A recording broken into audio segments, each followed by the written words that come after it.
नमस्कार, स्वागत है आपका ईटी नाउ स्वदेश पर। मैं हूं आपके साथ पूजा त्रिपाठी और आप देख रहे हैं गुड मॉर्निंग स्वदेश। और इस शो में हम आपको बताएंगे कि आज दिन की शुरुआत में सुबह सुबह पहली रणनीति क्या होनी चाहिए बाजार की, वो आपके सामने रखेंगे। बाजार से किस तरह के क्यूज मिल रहे हैं, ग्लोबल मार्केट कैसा लग रहा है, इस पर आगे चर्चा करेंगे। और साथ ही साथ खबरों वाले शेयर्स भी आपको बताएंगे और कमोडिटी मार्केट में रणनीति क्या होनी चाहिए, ब्रोकरेज हाउस के अडा पर क्या है, ये सब आपके सामने एक एक करके रखेंगे। तो चलिए शो की शुरुआत करते हैं और सबसे पहले नजर डालेंगे एशियाई बाजारों पर, जहां की जो शुरुआत है वो कमजोर होते हुए दिखाई दे रही है। सभी इंडाइसेस इस वक्त लाल निशान में ही है और एक्सजेक्स निफ्टी भी इस वक्त कमजोरी इंडिकेट कर रहा है। करीब 66 अंक नीचे है, 18,800 के पास इस वक्त एक्सजेक्स निफ्टी कारोबार कर रहा है। निकाई के बाजार हल्के हरे निशान में है और कॉस्पी और हांगकांग के बाजार में हम देख रहे हैं कि हल्की कमजोरी देखने को मिल रही है। तो जो शुरुआत है इस वक्त वो हल्की कमजोरी के साथ हो रही है।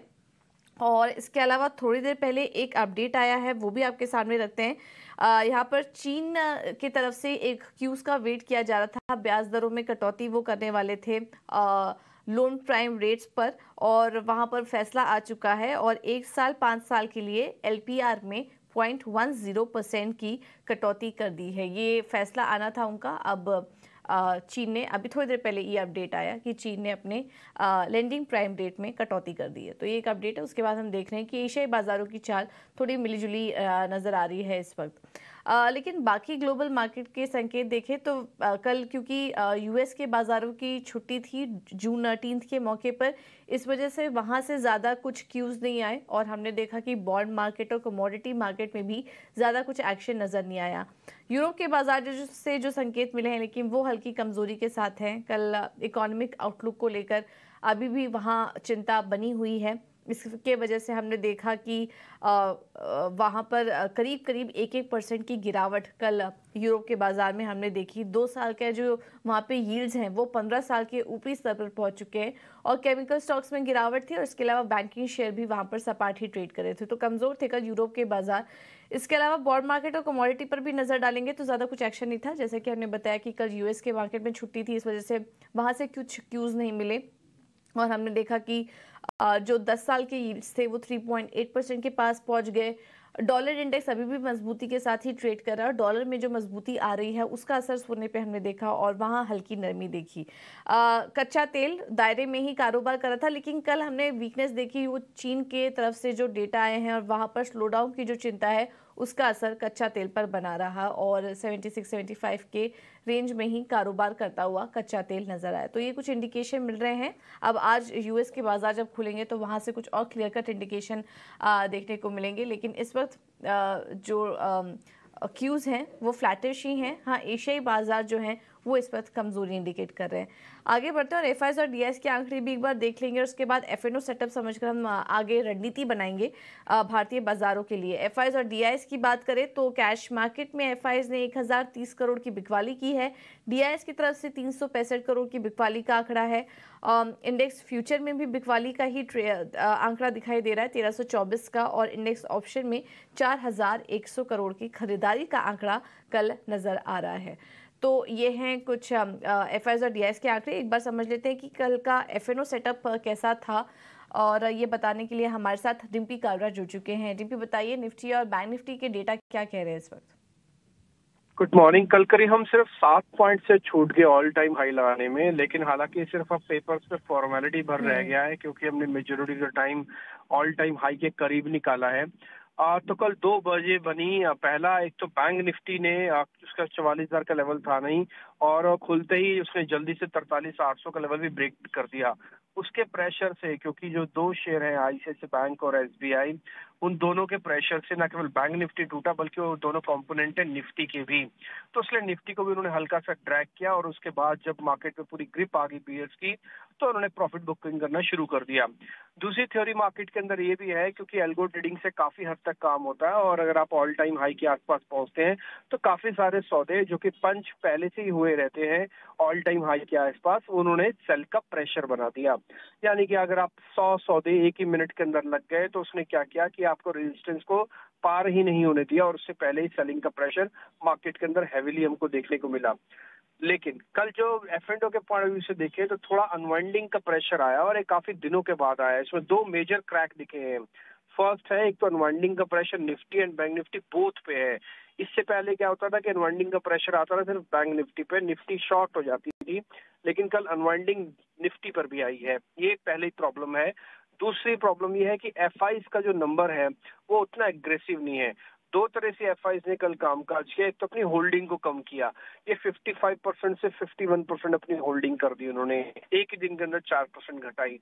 दूसरा, कल अगर आप सारे आंकड़े भी एफआईज का देख रहे हैं तो सिर्फ एक का ऑप्शंस के आंकड़े को छोड़ दिया जाए करीब 4000 करोड़ का, तो सभी सेगमेंट्स में उन्होंने बिकवाली की है और कैश में भी कल 1000 करोड़ रुपए के आसपास की उन्होंने बिकवाली की है। हालांकि इतने भी सीवियर नहीं है कि आपका ट्रेंड को ये बुलिश जो बना हुआ है उसको बियर कर दे, बट हाँ एक गैप जरूर क्रिएट कर रहे हैं। और अगर आप सुबह एशियन मार्केट के हिसाब से एसजीएक्स निफ्टी को भी देख रहे होंगे तो वो भी हल्के प्रेशर में ही है। तो कुल मिला के इस समय आपको जो दो काम करने, जो हमने आपको कल भी आपके सामने रखा था, अगर आप मार्केट में लॉन्ग हैं तो आपको ट्रेलिंग स्टॉप लॉस लगवाना है। अगर वो कट रहा है तो उससे आप बाहर आ जाइए, तब भी आप अच्छे प्रॉफिट से बाहर निकलेंगे। जिन्होंने पोजीशंस लेनी है उनके लिए रिस्क रिवॉर्ड उतना ठीक नहीं है। छोटे छोटे प्रॉफिट्स, छोटे छोटे स्टॉप लॉसेस लगवा के अगर आप सौदा पे काम करना चाहते हैं तो कर सकते हैं। एक और चीज जो कल के सेटअप में नोटिस की जा रही है कि अगर आप स्टॉक स्पेसिफिक हो रहे हैं तो अब आपके पास अपॉर्चुनिटी ऊपरी स्तरों से शॉर्ट करने भी काफी मिल रही है। इससे पहले क्या हो रहा था कि काफी सारे शेयर मार्केट की लिक्विडिटी की वजह से शॉर्टिंग का प्रेशर नहीं देख पा रहे थे, लेकिन अब कुछ कुछ शेयर्स के अंदर 200 दिनों का एवरेज ब्रेकडाउन हो रहा है, 50 दिन का ब्रेकडाउन हो रहा है, तो वहां पे आप अपॉर्चुनिटीज को तलाशें। कोशिश करें हेज करके चले, सीधा नेकेड शॉर्ट ना रखें, नेकेड लॉन्ग ना रखें और थोड़ा स्ट्रेटेजिकली प्ले करें। और अगर कोशिश हो पाए, अगर ट्रेड नहीं लेना या समझ में नहीं आ रहा तो अवॉइड द मार्केट। एक दो दिन देख लीजिए सेटअप, वापस से अगर आपको ठीक होता दिखेगा तो फिर से लॉन्ग बनाइएगा। अगर सेटअप खराब हो रहा है तो शॉर्ट्स की अपॉर्चुनिटी भी आपको ढेरों मिल जाएगी। तो यहाँ पर एक क्लियर कट इंडिकेशन ले लीजिए बाजार में पहले और उसके बाद कोई ट्रेड लीजिए। नहीं समझ में आ रहा है तो अवॉइड करिए, और अगर आपको ट्रेड करना ही है तो थोड़ा अपने पोजीशन को भी हेज करने की कोशिश कीजिए। बहुत बहुत धन्यवाद आपका डिम्पी ये सारी जानकारी देने के लिए। लेकिन इस बाजार में अब रणनीति क्या अपना के चलिए, स्टॉक स्पेसिफिक रहना सही होगा, और अगर इंडेक्स में कोई ट्रेड दिख रहा है तो वो क्या अपनाना चाहिए, इसमें हमारी मदद करने के लिए नितिलेश पावस्कर जुड़ चुके हैं। नितिलेश जी, थैंक यू सो मच समय देने के लिए अपना ईटी नाउ स्वदेश को। क्या करें आज निफ्टी और बैंक निफ्टी में? Good morning.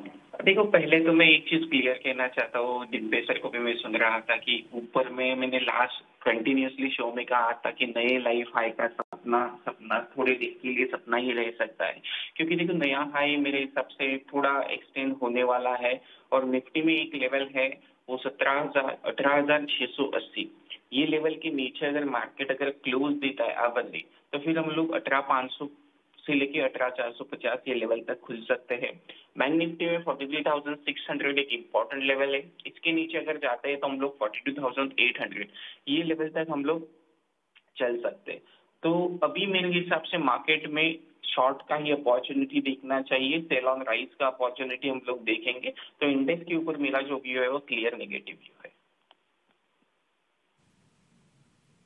इंडेक्स पर नेगेटिव व्यू है, प्रेशर और बढ़ सकता है, और लाइफ टाइम हाई जिसका कि हम काफ़ी समय से इंतज़ार कर रहे थे उसमें थोड़ा समय और लग सकता है। हालांकि वेट रहेगा, लेकिन अभी फ़िलहाल जो भी डेटा पॉइंट्स निकल कर आ रहे हैं, जो अभी नितिलेश जी ने शेयर किए, जो अभी डिम्पी बता रहे थे, सबके सब यही इंडिकेट कर रहे हैं कि थोड़ा कॉशियस रहने की ज़रूरत है और क्लियर कट इंडिकेशन मिलने का अभी इंतज़ार करना चाहिए इंडेक्स में। तो नितिलेश, फिर स्टॉक स्पेसिफिक रणनीति क्या अपना के चलें? देखिए, मैं दो स्टॉक के साथ जाना पसंद करूंगा। एक में मेरा बाय कॉल होगा और दूसरा में मेरा एक क्या होगा, सेल कॉल होगा। चोला फाइनेंस को हमें बिकवाली करना है 1135 के आसपास, स्टॉप लॉस होगा 1150 का, और टारगेट की अगर हम लोग बात करेंगे तो 1100 रुपए का टारगेट होगा। और लग रहा है कि मुझे और एक्सटेंडेड टारगेट भी इस स्टॉक में मिल सकते हैं, क्योंकि जो रैली आई है वो 90 डिग्री में रैली आई और ऊपर में अभी ये स्टॉक थोड़ा सा कंसोलिडेट कर रहा है और ब्रेकडाउन का कंफर्मेशन इसमें 1130 के नीचे अच्छा खासा हो सकता है।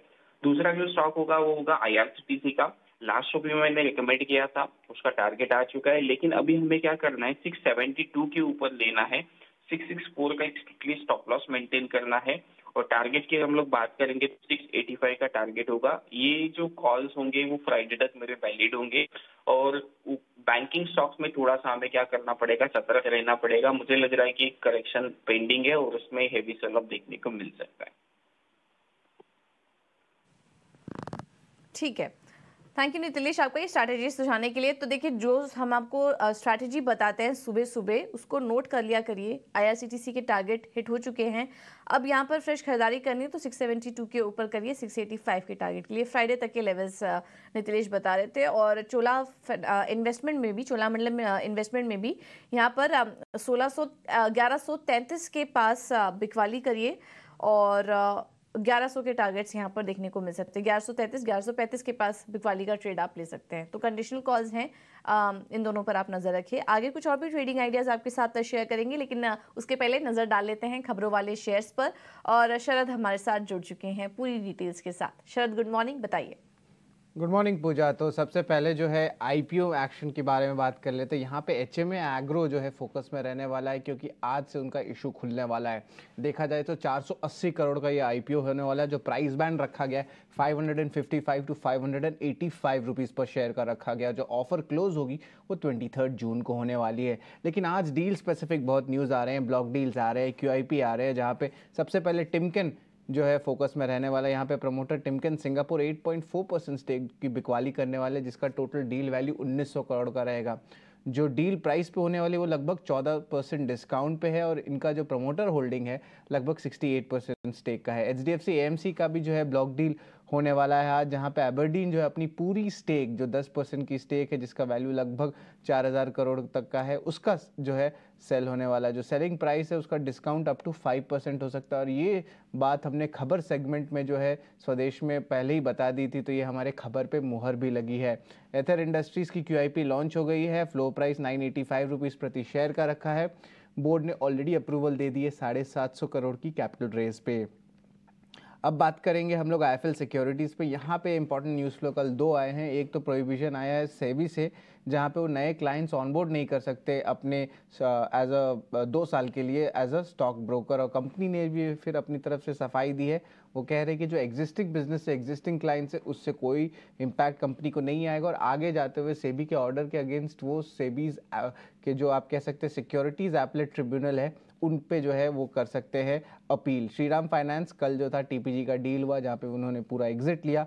डोमेस्टिक बायर्स में कोटक म्यूचुअल फंड और DSP म्यूचुअल फंड जैसे दिग्गज नाम जो है बाई किया। जो फॉरेन बायर्स की बात करें, यहाँ पे मॉर्गन स्टैनली, सोसाइटी जनरल जैसे दिग्गज नाम आए हैं। Tega industries small cap stock है और प्रमोटर्स ने लगभग 4% स्टेक की बिकवाली की है। लेकिन इंपॉर्टेंट बात यह है कि टाटा AIA लाइफ इंश्योरेंस ने लगभग 4 लाख शेयर्स यानी कि 0.6% स्टेक की जो है एक्विजिशन की है। इंटरग्लोब एविएशन सबसे बड़ा ऑर्डर एविएशन हिस्ट्री में जो है उनको दिया गया है। उन्होंने 500 एयरबस A320 फैमिली एयरक्राफ्ट के जो है ऑर्डर दी गई है। और याद रखिए जो ऑर्डर है लगभग 1000 एयरक्राफ्ट का है, जहां पे डिलीवरी जो है 2030 से 2035 तक आ सकती है। HDFC भी फोकस में रहेगा। यहाँ पे 90% इक्विटी की जो है बिकवाली की है HDFC क्रेडिला में। ये जो आर्म है बेसिकली आपका आता है स्टूडेंट एजुकेशनल लोन्स को लेके। और यहाँ पे आप देख सकते हैं BPA इक्विटी और क्रिस कैपिटल को बेचा गया 9060 करोड़ में। और अब जो है HDFC क्रेडिला का सिर्फ 10% स्टेक HDFC के पास रहता है। कैनफिन होम्स की बात करें तो लगभग 4000 करोड़ की फंड रेज की अप्रूवल आई है। सन फार्मा में जो है हेल्थ कनाडा की अप्रूवल आई है कैनेडियन मार्केट्स के लिए एक्ने ड्रग के लिए। एक्ने ड्रग होता है स्किन ट्रीटमेंट के लिए। भारतीय एयरटेल अफ्रीका ने प्लान किए लगभग $700 मिलियन नाइजीरिया में जो है इन्वेस्ट करने के लिए 5G नेटवर्क और उनके डिप्लॉयमेंट के ऊपर है। कोफोज की इंपॉर्टेंट एनालिस्ट मीट हुई थी, जहां पे कंपनी ने कहा कि वो अपनी जो रेवेन्यू है वो डबल करेंगे अगले 5 साल में। जो सेकंड हाफ FY24 लग रहा है वहां पे एक सिग्निफिकेंट रिबाउंड नहीं देखने मिल सकती है। मार्जिन्स जो गाइडेंस है 13 से 16% का वही रहने वाला है। और आगे जाते हुए जो अगर जो कंपनी की रेवेन्यू साइज डबल होती है तो यहाँ पे मार्जिन जो है लगभग 150 से 300 बेसिस पॉइंट बढ़ सकते हैं। ठीक है, तो ढेर सारी खबरें थी आज और इसका पूरा एनालिसिस स्टॉक पर कैसा असर दिख सकता है ये अभी आपको शरद बता रहे थे। थैंक यू शरद आपका ये सारी जानकारी देने के लिए। एक बार SGX निफ्टी फिर से देख लेते हैं। दबाव बढ़ रहा है। 18,800 का भी जो लेवल है वो टूट चुका है। निकाई के बाजार में भी भारी गिरावट, हरे निशान में थे लेकिन अब 185 अंक नीचे आ चुके हैं। यहाँ पर जापान के बाजार भी तो वीकनेस बढ़ रही है और क्लियरली चाइना की तरफ से जो डेटा आ रहा है उससे यहाँ पर वीकनेस बढ़ती जा रही है। तो क्लियरली ये शो कर रहा है कि दुनिया भर के बाजार जिस तरफ रेट हाइक की बात कर रहे हैं, वहाँ पे जो रेट कटौती का निर्णय लिया जा रहा है एक के बाद एक स्लो डाउन की तरफ इंडिकेट कर रहा है और उसका असर हम देख रहे हैं इस वक्त एशियाई बाजारों में काफी ज्यादा दिखाई दे रहा है। ब्रोकरेज हाउस के रिपोर्ट्स पर आशीषा हमारे साथ जुड़ चुके हैं पूरी डिटेल्स के साथ। आशीषा, गुड मॉर्निंग, बताइए। जी हाँ, सबसे पहले कोफोर्ज पर रिपोर्ट आई है। याद रखें कल उनका इन्वेस्टर डे मीट था, जिसके चलते ये रिपोर्ट आई है नोमूरा से, जहां उन्होंने खरीदारी की राय बरकरार रखी है। 4,920 रुपीस प्रति शेयर का कोफोर्ज पर टारगेट दिया है। उनका मानना है कि कंपनी के ग्रोथ प्रोस्पेक्ट्स काफी स्ट्रांग है। उन्होंने रेवेन्यूज डबल करने का टारगेट दिया है अगले 5 साल में। FY24 के गाइडेंस की बात करें तो मैनेजमेंट ने FY24 का गाइडेंस रीइटरेट किया है, जहां उनका मानना है कि 13 से 16% रेवेन्यू ग्रोथ देखने को मिल सकता है। मार्जिन्स लार्जली स्टेबल रहेंगे।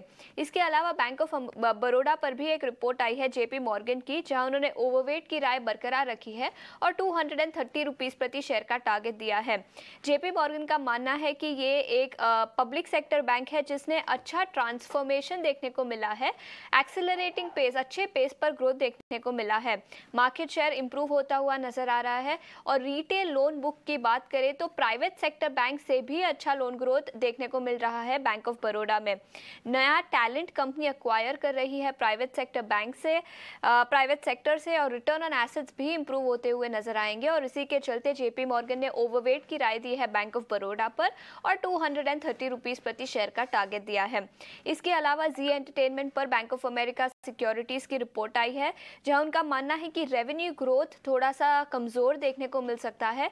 एड स्पेंडिंग और सब्सक्रिप्शन में वीकनेस देखने को मिल रही है, जिसके चलते स्लोअर ग्रोथ देखने को मिल सकता है। इन्वेस्टिगेशन चल रही है सेबी की, जिसके चलते मर्जर पर भी कुछ इम्पैक्ट देखने को मिल सकता है। अभी उनका मानना है कि वेट एंड वॉच मोड पर है। मर्जर पर कुछ क्लैरिटी आएगी, उसके बाद इन्वेस्टर्स को आगे डिसीजन लेना चाहिए इस स्टॉक पर।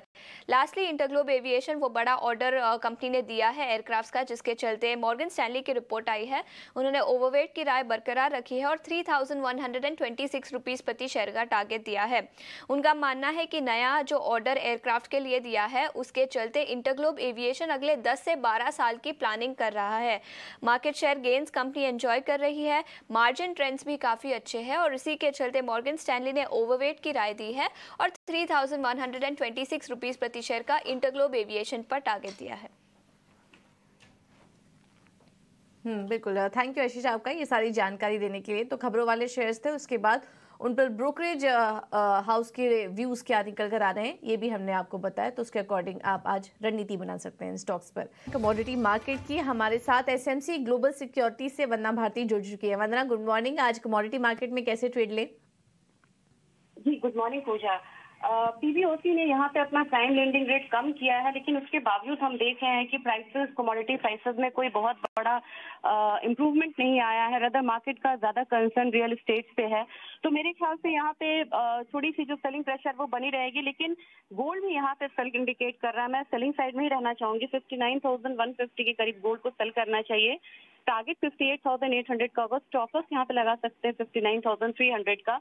दूसरी कमोडिटी एक है जो कि यहाँ पे पॉजिटिव इंडिकेशंस दे रही है सारे नेगेटिव सेंटीमेंट्स में भी, वो है यहाँ पे नेचुरल गैस। नेचुरल गैस से मुझे लग रहा है कि 222 पे बाय करना चाहिए। 235 पर टारगेट रखना होगा। Stop loss should be of 220। बिल्कुल, थैंक यू वंदना आपका ये रणनीति सुझाने के लिए। नेचुरल गैस में वीकनेस, माफ कीजिएगा, नेचुरल गैस में तेजी आ सकती है। 235 के होंगे टारगेट। और गोल्ड में लेकिन बिकवाली का प्रेशर हावी रह सकता है। 58,800 के लेवल्स के लिए आप बिकवाली करके चलिए गोल्ड में। तो यह है कमोडिटी मार्केट से जुड़ी रणनीति का।